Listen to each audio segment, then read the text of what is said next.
Hey guys, Tamago here. So as a lot of you might know, the popular kids website Club Penguin announced that they'll be shutting down on the 29th of March this year. It seems they're doing this in order to make room for their new mobile game, Club Penguin Island. And from the trailer, it looks like it's going to be a huge upgrade. I mean, nothing says quality game like not actual gameplay. Now, I was actually planning on making a video where I mess about in Club Penguin later on this year, but seeing as they've now given me a deadline, I guess I better get on with it. Alright, I tried logging into my original account so I could revisit the past and reminisce about old times. Didn't work. And no, I did not forget the 4 at the end of my username. That's a story for another day. I clicked on the forgot your password thing, entered my parents' email address, because I was a responsible child. And guess what it said? Invalid penguin name or email address. What?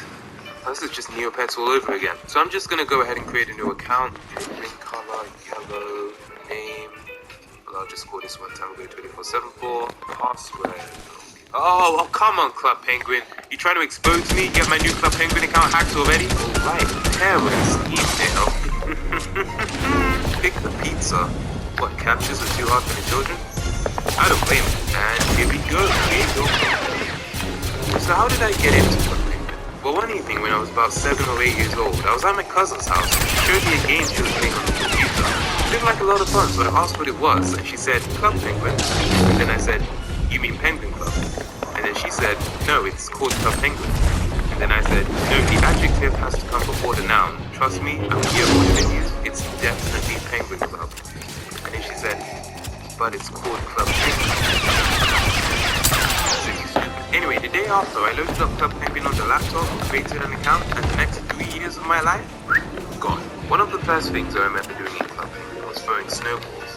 I don't know why, but there was something oddly satisfying about it. I would pick someone out and throw snowballs at them until they started throwing snowballs back. But I wouldn't stop there. Nah, I'd keep throwing snowballs at them until they actually got bored and went somewhere else. And then I'd find the new place they're in and throw snowballs at them until they left the map and went to their igloo. And then I'd go to their igloo and throw more snowballs at them until they left the server and joined another one. And then I'd find the new server they're in and throw even more snowballs at them until they logged off the game completely.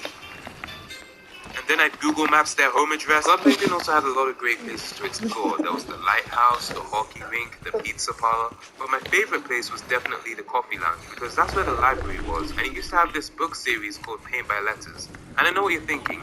You logged on to an online game to read? And the answer is yes. The Club Penguin Times was the only newspaper I read between the years of 2007 and 2011. Paint by Letters wasn't just about reading though. It was a mini game where you would type the letters on screen in order to reveal the rest of the story. And depending on what you typed, you could even change small details in the story, such as whether the container was as big as a tree or as big as the sea.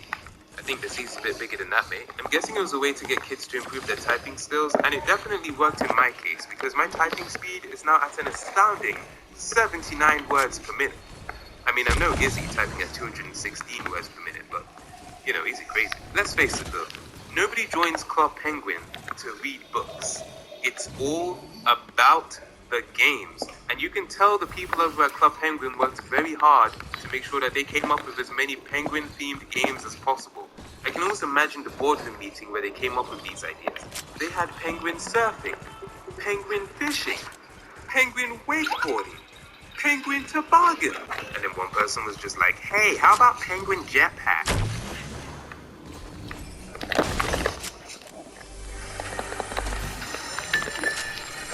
After each game, you would be rewarded with a certain amount of coins depending on how well you did. Some games would give you barely anything, like Kart Surfer.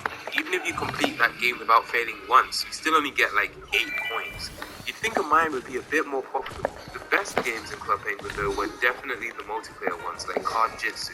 Essentially a more advanced version of rock, paper, scissors where water beats fire, fire beats snow, and snow beats water. And if you kept at it, you could even climb up the ranks and get a wearable black belt.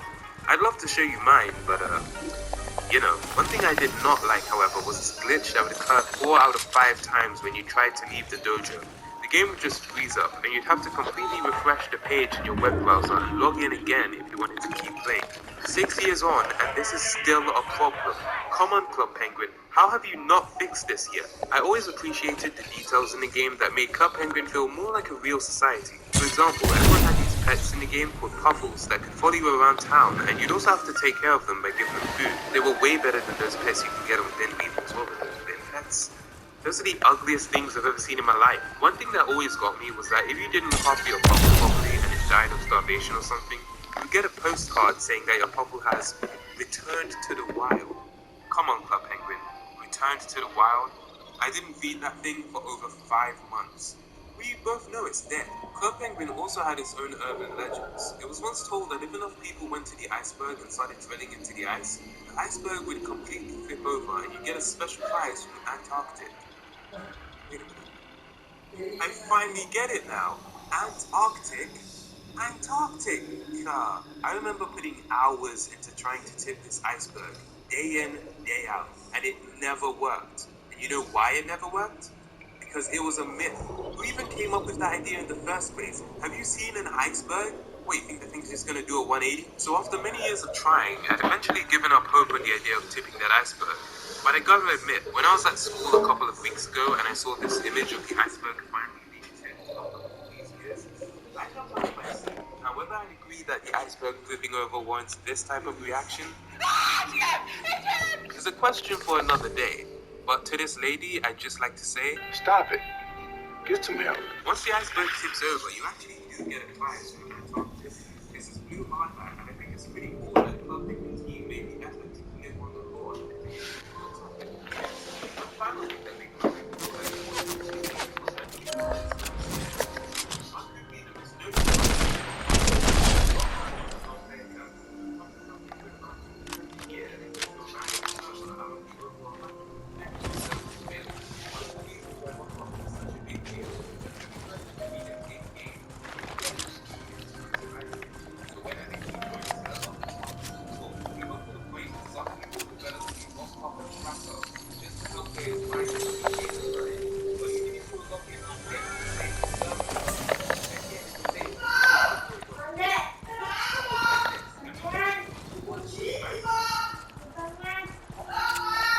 ¿Ya?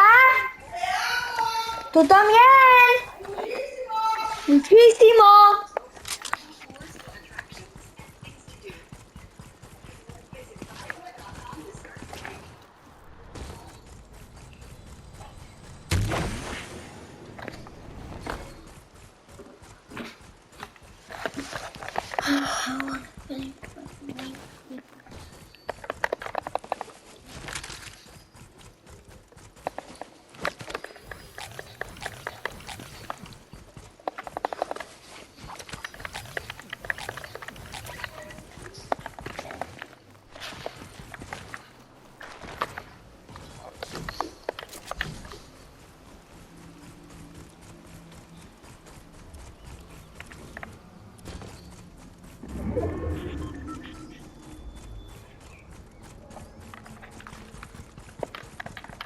I can get another royale.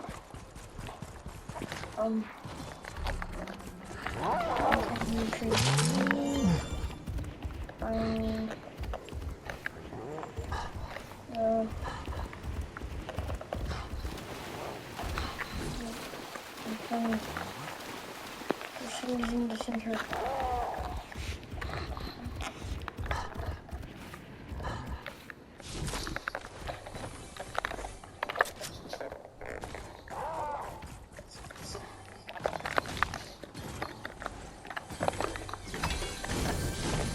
This is the safest house in Fortnite.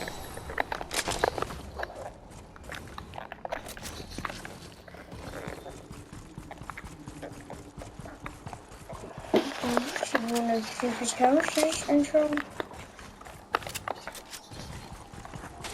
It's like I'm taking my own level.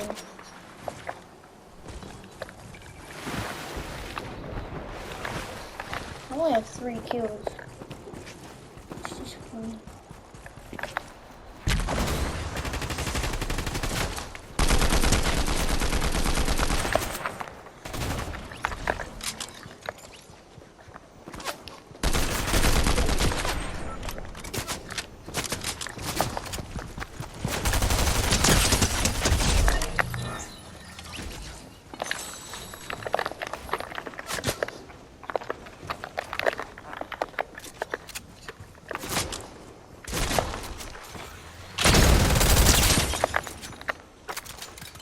Is this guy an actual bot?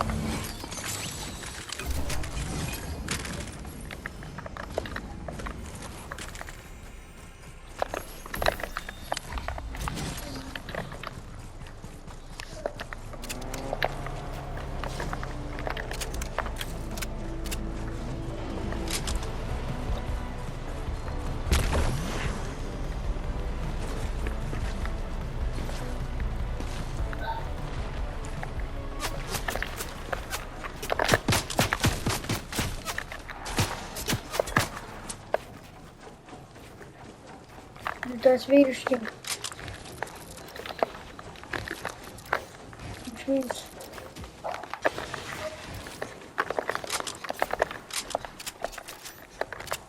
he has a high ground. I actually got it. Exactly, boy. Exactly. Oh my god, he's healing too. He heals.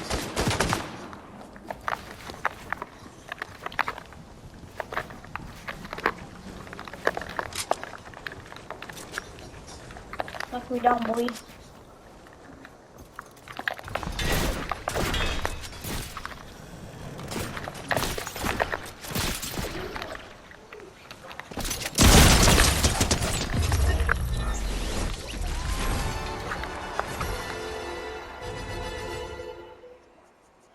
Seven victory crowns. This is literally. I barely did anything. This is literally exactly what Fortnite is with this game. Really.